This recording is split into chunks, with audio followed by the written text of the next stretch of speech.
1, 2, 3. Let's see who actually gets sent to purgatory. Hey guys, welcome to part 3 of my Roblox scripting tutorial. I'm gonna be honest, you guys caught me at a bad time. Right now, I'm trying to find Bacon Man from my first video, but there's actually a lot of people who look like him, and unfortunately, I'm having difficulty searching for him. Like, we have Bacon Mabel, Bacon Marcos, Bacon Matt. I don't even know who these people are. So I was originally going to try to track him down with a script, but now that you're here, and since the third video is supposed to be talking about if statements, I thought we might as well try to find Bacon Man through if statements. So we're going to first start with creating a script in our workspace like usual. First of all, what is an if statement? Well, to summarize, the best way to word what an if statement does is if this happens, then do something. So an if statement in Roblox looks like this. If, and then any boolean, then hit return, and then you can just do whatever you want here. If you remember from my last video where I talk about data types, a boolean can either be true or it can either be false. So the way an if statement interacts with booleans exactly is if the boolean happens to be true, then it will do whatever is in here. As you can see, it works. However, if the boolean is actually false, then it will skip over and just move on to other code. So we've learned about all this stuff, but how does an if statement actually help us find Bacon Man? Well, one thing I forgot to mention is that if statements also check for the existence of objects. For an example, if I put game.workspace here, which obviously exists, then it will actually print.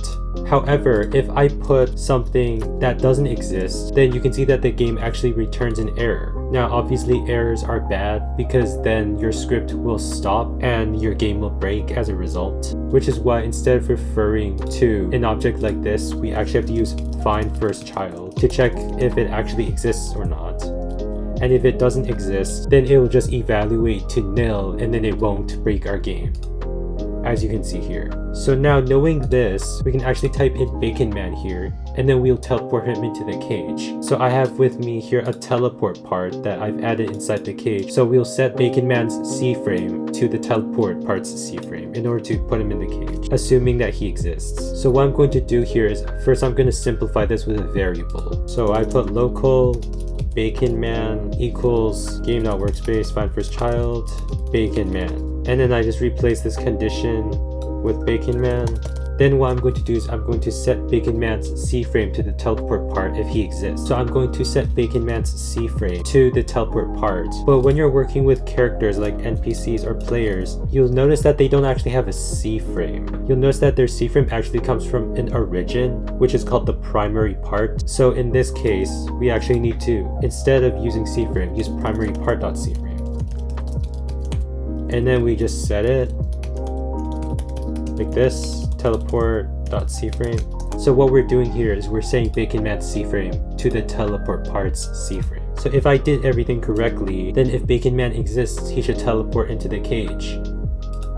And as you can see, I've actually located Bacon Man and put him into the cage. Now, what I want to do is I want to find Bacon Child, who is also from the first video. So let me just change everything here. Okay, so I've changed all the Bacon Man variables into Bacon Child and also set it to Bacon Child to see if he exists. And as you can see, he actually doesn't exist here in this area. And we can double check this by adding what's called an else.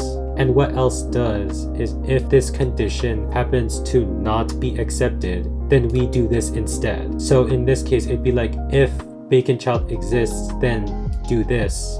Otherwise, do whatever's in here. And I can just add a print here to showcase this. Now, if I run the game, you can see that it does what is in the else statement because this condition turned out to be false. Bacon Child isn't here. I wonder where he is.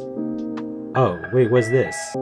Okay, another way we can use if statements is to compare the properties of things. So for an example, if I wanted to break into this house through this window, obviously the window needs to be thin enough for us to break. So you can see that the glass is located here in the Explorer. And what I'm going to do is I'm going to create an if statement to check the density of the glass. Now I'm going to use game.workspace.smallHouse. And guys, if you want to refer to an object with a space here, what you have to do is replace the period with square bracket and quotation mark like this. And then you can refer to the full name. And then we're just going to refer to window 1 and then glass. And in order to check the density of the glass, we have to check the Z size. And then let's pretend that glass needs to be 0.3 studs of depth in order to be considered fragile and breakable. Now we're going to check if the Z size of the glass is smaller than or equal to fragile glass density. So in order to do that, we'd use the comparator operator, and then we put equal to show smaller than or equal to fragile glass density. Okay, now in order to actually break the glass, I'm going to use destroy. So I'm going to copy and paste here and then type :destroy. Now the last thing I'm going to do is I'm going to add a pause of 3 seconds just to show you the difference. We can add pauses in our script by typing in task.wait and then the number of seconds that we want to wait for. So in this case, I'm going to put 3. Now if I run here, 1, 2, 3, and you can see that the glass disappears because it is fragile enough to break centimeter if statement. And now I can enter into the house. Okay, so now I've finally managed to find these two. We can finally do my experiment, which is greatly inspired by the prisoner's dilemma. And the way it works is if Bacon Man presses his button, then Bacon Child will fall into the lava and go into purgatory for 20 years. And if Bacon Child presses the button, then Bacon Man will fall into the lava and go into purgatory for 20 years. However, if both of them press the button, then they will both go to purgatory for 10 years. But if neither of them press the button, they will only go to purgatory for 5 years. So what I have here is a table that shows all the outcomes of my prisoner's dilemma. What we're going to do is we're going to model the prisoner's dilemma in Roblox. And since we're still kind of beginners at scripting, I've decided to simplify these buttons by just giving them one bool value here, and a bool value basically just holds a boolean. So now each button is associated with a boolean depicting whether they were actually pressed or not. So going into the script, you can see that I also included all the outcomes of the prisoner's dilemma that I want, just to make it easier to visualize. And here you can see that I've created variables to help me quickly reference my buttons and also reference my platforms. So before we do anything, I need to explain something that will help us. So we've already covered what a standard if statement looks like, but what you might not know is that in the condition we can combine two things with an and. And what this and does is it looks at these two different booleans. If both booleans are true, then and will be true. Now for an or, it will evaluate true if either this boolean or this boolean is true. The only way an or statement can be false is if both booleans are actually false. And then the last thing that we should understand before starting is what an else if is. Else if is pretty self-explanatory. It does the same thing as using else and then putting an if then inside. Okay, so now that we know a few extensions to if statements, we can actually start creating this dilemma. And we're going to start with the condition where both A and B press the button first. And the reason why is because if statements will only check one condition and then finish its execution, meaning that the order matters a lot here. So in this scenario, it would be button1.press.value, where the value is basically the true or false that is inside here. And then we can do equals true. And by the way, doing this is the same as doing this, so we can actually leave it like this. And then we do the same thing for the second part. And I'm going to just add print to show that it works. And then we're going to drop both platforms when this happens with anchored false.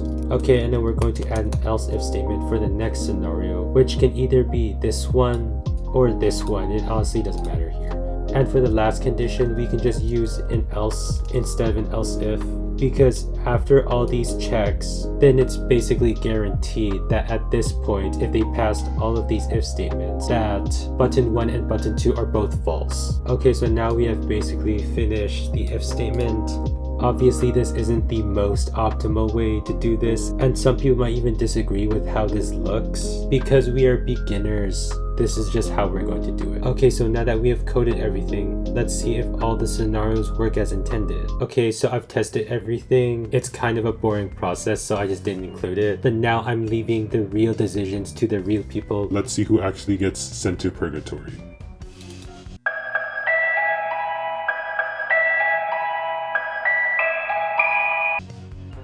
Oh.